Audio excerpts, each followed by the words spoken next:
Have you ever actually wondered why incredibly smart investors still lose money, even when they have access to the absolute best analytical tools in the world? I mean, we live in this age of ultra-sophisticated computer models and real-time data, so you'd think making money in the markets would be getting easier, right? But honestly, just the opposite has happened. At no time in history has so much money been lost so incredibly fast. And we're not just talking about everyday retail investors here. We're talking about massive institutional investment companies too. The harsh reality is that just crunching numbers with a supercomputer doesn't ensure success. The real reason behind most market losses actually isn't a lack of pure math or analytical power. It all boils down to one highly unpredictable variable, and that is human psychology. Okay, let's dive into this. The core issue here is that a stock's market price at any given exchange almost never represents the company's actual fair value. Instead, it bounces higher or lower depending entirely on how market sentiment values that company in the moment.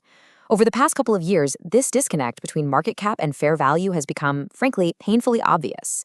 Human sentiment, which is heavily driven by fear, greed, and some wildly unrealistic forecasts, pushes prices up to these untenable highs, and sometimes all the way down to absolutely worthless. Understanding the math is really only half the battle. Understanding yourself is the whole other half.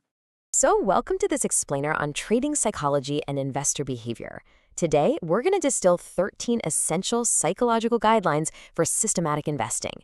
These come directly from the foundational research of Robert and Jens Fisher. And look, these aren't your standard technical indicators or charting tools. These are the psychological ground rules you absolutely must master before you even think about executing your next trade. To make this super easy to digest, we've grouped these 13 rules into 4 distinct phases of a trader's evolution.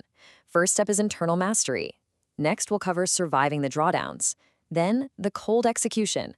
And finally, we'll wrap up with the ultimate realization. Let's get right into it. We're kicking off our journey with Phase 1, internal mastery. Because, well, before you can control your portfolio, you've absolutely got to get a handle on your own internal mindset and manage your ego.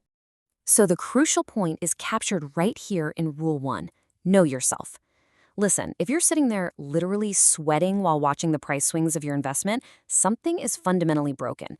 You've either got the wrong concept, the wrong product, or your position sizes are just way too big, period. And honestly, that sweating is usually caused by ego, which brings us to Rule 2, put your ego aside. Did you know that the absolute biggest losses usually happen right after investors make their first big profits? It's true, they completely mistake luck for skill. So when unexpected price moves happen, it causes huge damage because these traders are operating fueled by an inflated ego instead of a tested strategy. To avoid that trap, you have to follow Rule 11. Feel comfortable.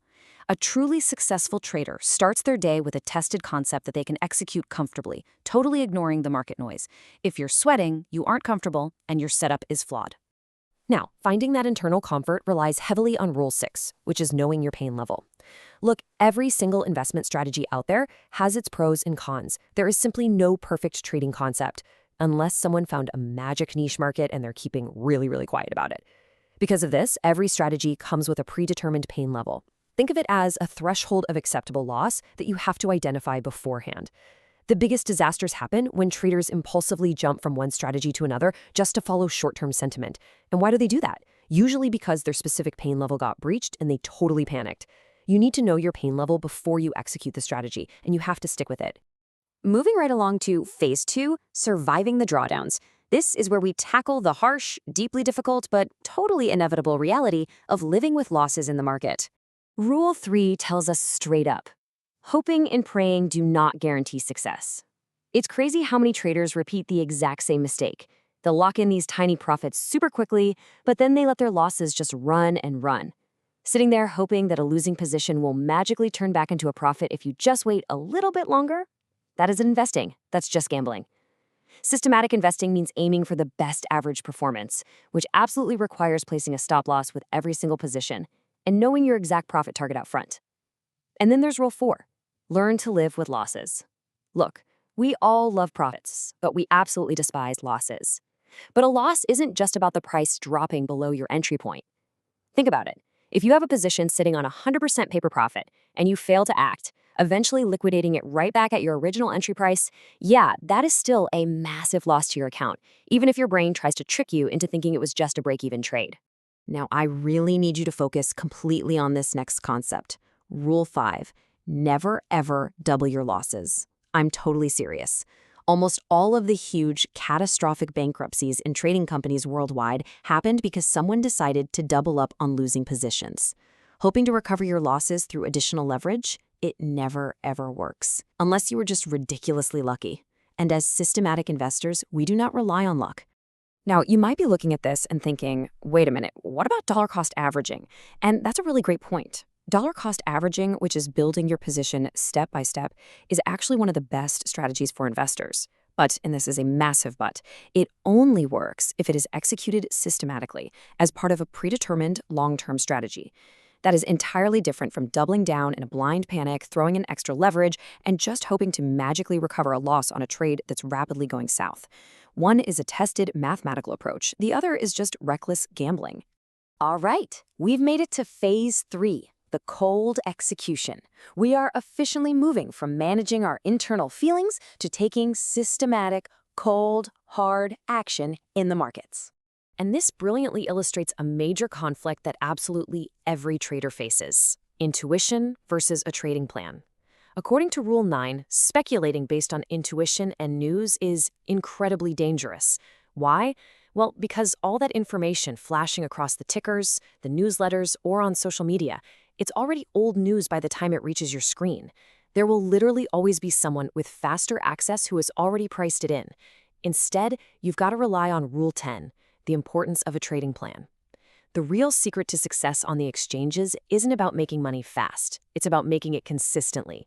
You need a rock-solid, reliable investment strategy to build up equity over the long term, entirely independent of whatever current market conditions or exciting news is happening that day. But actually executing that plan, that takes real, genuine effort. Rule 8 tells us straight out that making money by trading is hard labor. People love to think it's easy money. Trust me, it's not. If someone is out there showing off quick, flashy profits, they either have inside information or remarkable luck. The real hard labor involves Rule 7, diversifying the risk. This means spreading your systematic approach across maybe 5 to 10 different products just to create a nice, stable equity curve. And finally, it requires Rule 13, valuing your concepts. An effective trading concept doesn't have to be super complicated, but it absolutely must be executable. You have to truly believe in your tested system and trade it with total precision. Yes, even right after suffering a painful string of losses. And that brings us to phase 4, the ultimate realization. This is the final, most critical guideline. It's basically the glue that holds this whole shebang together. So, I want to pose a question to you. Think about this for a second. Out of all the incredibly complex technical tools available to us, the AI computer models, the pattern recognition software, the candlesticks, the Fibonacci ratios, and out of all the psychological rules we've just covered, what do you think is the single most important attribute of a successful trader? The answer is Rule 12, discipline. Absolutely nothing is more important than discipline. It is always, always the single most important attribute. Countless traders fail or they only achieve very limited success simply because they just cannot control their emotions. They have the right tools, they even have a back-tested strategy, but they completely lack the discipline to actually execute that established plan when the market gets really tense. Without discipline, all the technical knowledge in the world is, quite literally, completely useless. Which leaves us with one final, absolutely vital question to ponder. Do you actually have the discipline to stick to your trading plan?